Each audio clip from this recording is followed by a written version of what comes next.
శ్రీ మహాగణాధిపతయే నమః. శ్రీ మహాసరస్వత్యై నమః. శ్రీ గురుభ్యో నమః. శ్రీమాత్రే నమః. శ్రీ లలితా మహాత్రిపురసుందరీ పరాభట్టారికాయే నమః. మనం అక్టోబర్ నెలలో ఉన్నటువంటి ద్వాదశ రాశుల యొక్క ఫలితాంశాలలో భాగంగా వృశ్చిక రాశి వారికి ఉన్నటువంటి గ్రహస్థితి రీత్యా అక్టోబర్ నెలలో ఉన్న రాశి ఫలితాలు చెప్పుకుందాం. ఈ వృశ్చిక రాశికి అధిపతి అయినటువంటి కుజుడు వృశ్చిక రాశికి వ్యయస్థానంలో శత్రుస్థానంలో ఉండడం ద్వారా కాస్త ఆరోగ్య విషయంలో జాగ్రత్తలు అవసరం. అంతేకాకుండా కీర్తి ప్రతిష్టల విషయంలో అంటే అనవసరమైనటువంటి పనులు చేయడం ద్వారా కీర్తి ప్రతిష్టలకి భంగం వాటిల్లేటటువంటి అవకాశం ఉంది. కాబట్టి వీళ్ళందరూ కూడా కాస్త ఆచితూచి అడుగులు వేయాలి. శత్రువులు కూడా పెరిగేటటువంటి అవకాశం ఉంది. కాబట్టి అంత తొందరగా అందరినీ నమ్మకుండా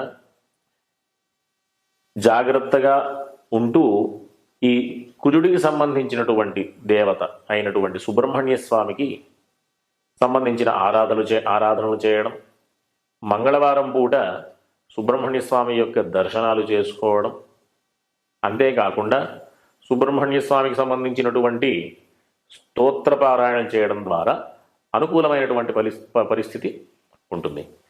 అంతేకాకుండా వీరికి తృతీయ చతుర్థాధిపతి అయినటువంటి శని పంచమంలో, అంటే శనికి పంచమ స్థానం వేధస్థానం కాబట్టి కాస్త సోదరులతో కొన్ని విభేదాలు వచ్చేటటువంటి అవకాశం ఉంది. తద్వారా కొన్ని మనస్తాపాలు పొందేటటువంటి కూడా అవకాశం ఉంది. భూగృహ సంబంధమైనటువంటి వ్యాపారస్తులు చాలా జాగ్రత్తగా ఉంటూ అందరినీ కూడా నమ్మకుండా, అంటే శత్రువుల ద్వారా కొన్ని ఇబ్బందులు పొందేటటువంటి అవకాశం ఉంటుంది. కాబట్టి కాస్త ప్రతి శనివారం కూడా ఆంజనేయ స్వామి దర్శనం చేసుకోవడం ద్వారా ఆ భయాల నుంచి బయటపడే అవకాశం ఉంటుంది. అంతేకాకుండా ప్రతిరోజు హనుమాన్ చాలీసా పారాయణ చేసుకోవడం కూడా చేయడం అత్యంత అవసరం.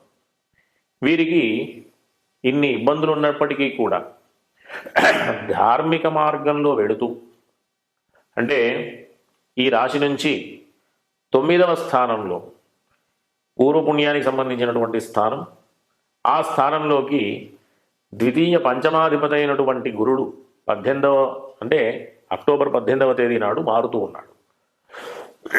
కాబట్టి ఈ రాశి వారికి కుటుంబ సౌఖ్యం, ఆర్థికపరమైనటువంటి విషయాల్లో అనుకూలతలు, ధార్మికమైనటువంటి మార్గంలో వెళ్ళడం ద్వారా ఉన్నటువంటి ఇబ్బందులన్నింటి నుంచి కూడా అధిగమించడం, ఇట్లాంటి అవకాశాలు 18వ తేదీ నుంచి ఉంటుంది. కాబట్టి 18వ తేదీ వరకు కూడా కొన్ని నిర్ణయాలు చేసుకోకపోవడమే మంచిది అని నా సలహా.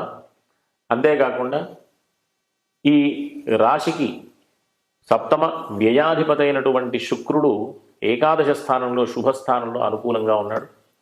వివాహ ప్రయత్నాలు చేసే వాళ్ళకి కూడా అంతా చక్కగా అనుకూలంగా ఉంటుంది. చక్కటి ఫలితాలు పొందుతారు. అంతేకాకుండా భాగస్వామ్యం విషయంలో కూడా లాభాలు పొందేటటువంటి అవకాశం ఉంటుంది. ఈ రకంగా ప్రతినిత్యం ఉండేటటువంటి ఆర్థిక విషయాలలో ఉన్నతమైనటువంటి స్థితికి వెళ్ళేటటువంటి అవకాశం ఈ వృశ్చిక రాశి వాళ్ళకి ఉంటుంది. అంతేకాకుండా అష్టమ లాభాధిపతి అయినటువంటి బుధుడు కూడా అంత అనుకూలమైనటువంటి స్థితిలో లేడు. కాబట్టి వీరు ఖచ్చితంగా ప్రతిరోజు హనుమాన్ చాలీసా, తరువాత సుబ్రహ్మణ్యాష్టకం మొదలైనటువంటి సుబ్రహ్మణ్య స్తోత్రాలు, దాని తర్వాత విష్ణు సహస్రనామ స్తోత్ర పారాయణ కూడా చేయడం ద్వారా అంతా చక్కగా అనుకూలమైనటువంటి స్థితి పొందేటటువంటి అవకాశం ఈ దైవికమైనటువంటి ప్రభావంతో మనం పొందుతాం. కాబట్టి అందరూ కూడా ఈ రాశి వారికి వృత్తి వ్యాపారాలకు సంబంధించినటువంటి స్థితి కూడా కాస్త ఇబ్బంది కలిగించేటటువంటి అవకాశం ఉంది. కాబట్టి జాగ్రత్తలు పడడం అవసరం. అంటే వృత్తి వ్యాపారాల విషయంలో, సోదరుల విషయంలో, శత్రువుల విషయంలో, రుణాల విషయంలో జాగ్రత్తలు అవసరం. కాస్త ఆచితూచి అడుగు వేయడం మంచిదని మా సలహా. కాబట్టి అందరూ కూడా చక్కగా ధార్మికమైనటువంటి మార్గంలో వెడుతూ సత్ఫలితాలు పొందాలని ఆశీర్వచనం. స్వస్తి. శ్రీమాత్రే నమః. శ్రీ లలితా మహాత్రిపురసుందరీ పరాభట్టారికాయే నమః. మనం ఇప్పుడున్నటువంటి కాలమాన పరిస్థితుల ప్రకారంగా సమాజంలో ఉన్నటువంటి అనవసరమైనటువంటి అలవాట్లు, అనవసరమైనటువంటి మార్గాలలో ఇప్పుడు మనం జీవనాన్ని గడుపుతున్నాం కాబట్టి అనేక రకాలైనటువంటి ఇబ్బందుల్ని మనం మన కర్మ ఫలంగా మనమే అనుభవిస్తూ ఉన్నాం.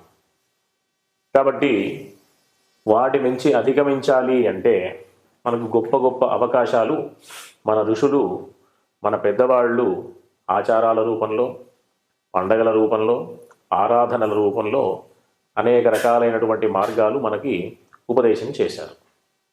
దాంట్లో భాగంగా ఇప్పుడు మనం ఈ మాసంలో ఆశ్వయుజ మాసం పాడ్యమి నుంచి ప్రారంభం చేసి విజయదశమి వరకు కూడా శరన్నవరాత్రి మహోత్సవాలు జరుగుతున్నాయి.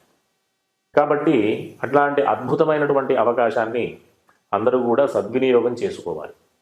ఎందుకు అంటే మనం జ్యోతిష మార్గంలో చూస్తే జాతక చక్రంలో 3 స్థానాలు ఉంటాయి.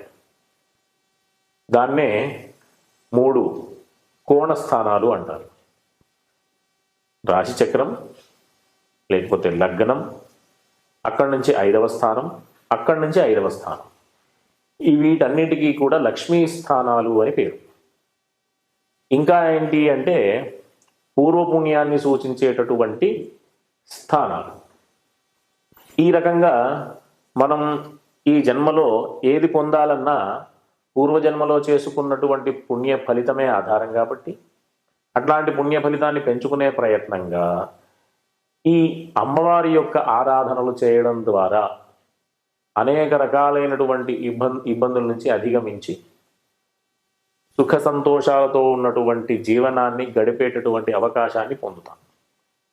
ఆ రకంగా అమ్మవారిని 9 రూపాలలో మనం ఆరాధన చేస్తూ నవదుర్గలని ఒక సాంప్రదాయంగా, బాలా త్రిపుర సుందరి మొదలుకొని రాజరాజేశ్వరి అమ్మవారి యొక్క అవతారం వరకు ఒక సాంప్రదాయంగా మనం అమ్మవారిని విశేషమైనటువంటి పూజారి కార్యక్రమాలతో సేవిస్తూ అమ్మవారి యొక్క అనుగ్రహాన్ని పొందుతూ ఉంటాం.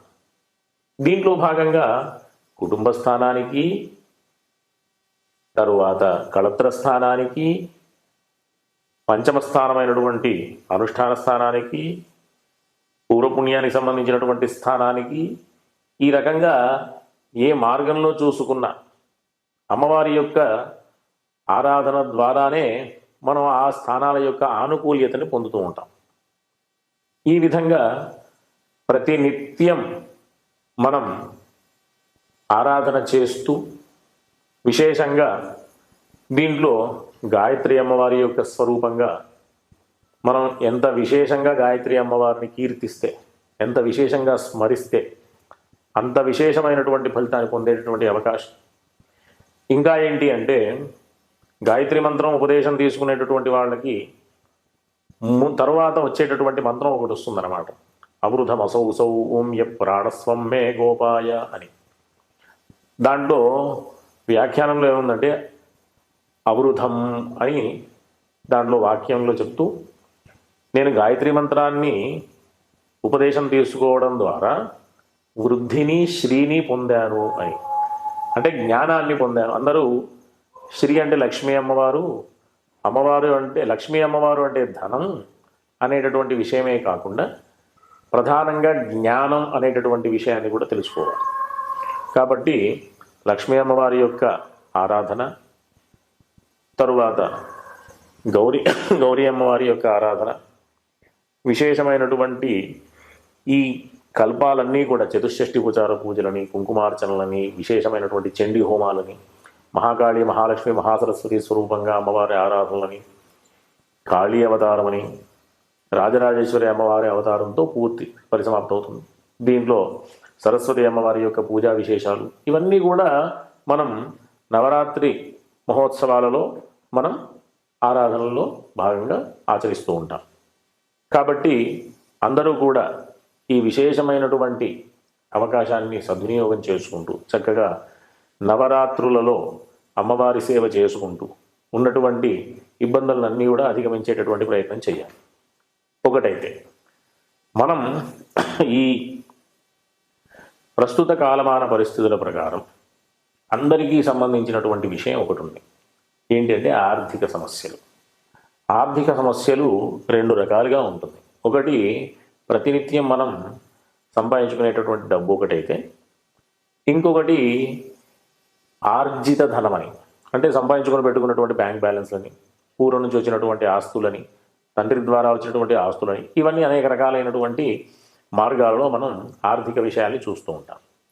దానికి సంబంధించినటువంటి అన్ని రకాలైనటువంటి ఇబ్బందుల్ని అధిగమించాలి అంటే ప్రతి ఒక్కరూ కూడా ఈ నవరాత్రులలో లలిత అష్టోత్తరం, అంటే మహాకాళి, మహాలక్ష్మి, మహాసరస్వతి అమ్మవారి స్వరూపంగా బీజాక్షరాలతో పూజ చేస్తూ, కుంకుమార్చన చేస్తూ, ఆ నామాల యొక్క స్మరణ చేసినంత మాత్రాన మాకు ఉన్నటువంటి ఇబ్బందులన్నీ కూడా తొలగిపోతాయి.